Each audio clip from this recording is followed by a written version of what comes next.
Hi guys, if you want to see how I made this sweet potato shepherd's pie, stick around. We're going to start off by washing off all of our sweet potatoes, and I'm just going to cut them off, and you have to be pretty careful because I nipped my finger just a little bit, but we're cutting off the skin of the sweet potatoes because we're basically going to make it like mashed potatoes.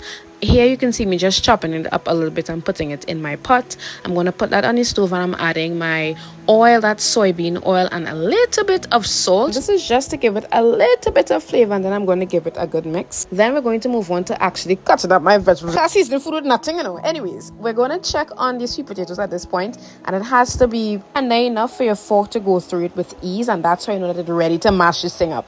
I'm now going to just mash it. It's really important to get it really fine because you don't want to be eating chunks of sweet potato, at least not me.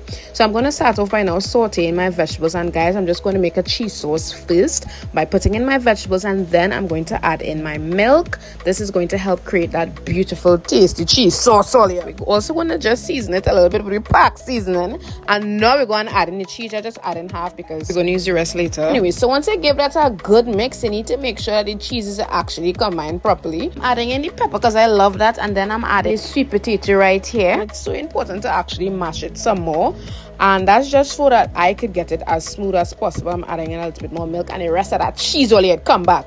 I'm adding in a little bit of sugar because sweet potato oil you expect, and I'm giving that a mix, and this is what it looks like. It's kind of dry-ish, it's not too wet because it's had to go in the oven. We're now going to make the beef part of it, and I haven't made this before, but we're going to try a thing. I'm just going to saute my vegetables on the stove first. I'm just adding all of the rest of the season that I cut up. I'm giving that a mix, and then I'm going to put in the beef. I actually got this beef from Massey. Because I really don't know what to do, I just season the pot like I should.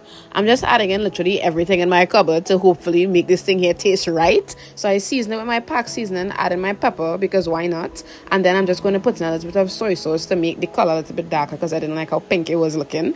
And then I'm going to add in my chicken stock. I saw somebody do this on YouTube, so I'm doing it too. I'm giving that a mix to let it stir in, and then I'm adding in a little bit of ketchup because it's my comfort condiment with ketchup and everything. And this is basically what it looked like. It tasted really good, kind of spicy, and that's how I really liked it. And then we're actually going to go into layering the actual shepherd's pie. So we're putting a good amount of that beef on it, and then I'm adding in the sweet potato. Now for me, I think the hardest part is making sure that the potato doesn't lift, but we have it there. We're now going to add the cheese on the top because you want to give it like a nice cheesy crust. And then this is what the entire thing looked like. This is the layers. So I have beef, potato, and cheese on the top. While that's baking, I'm just showing you guys that I made pak choy. This is my favorite thing here, and this is how it came out. I'm so proud of this. Thank you guys so much for watching, and I'll see you guys in the next one.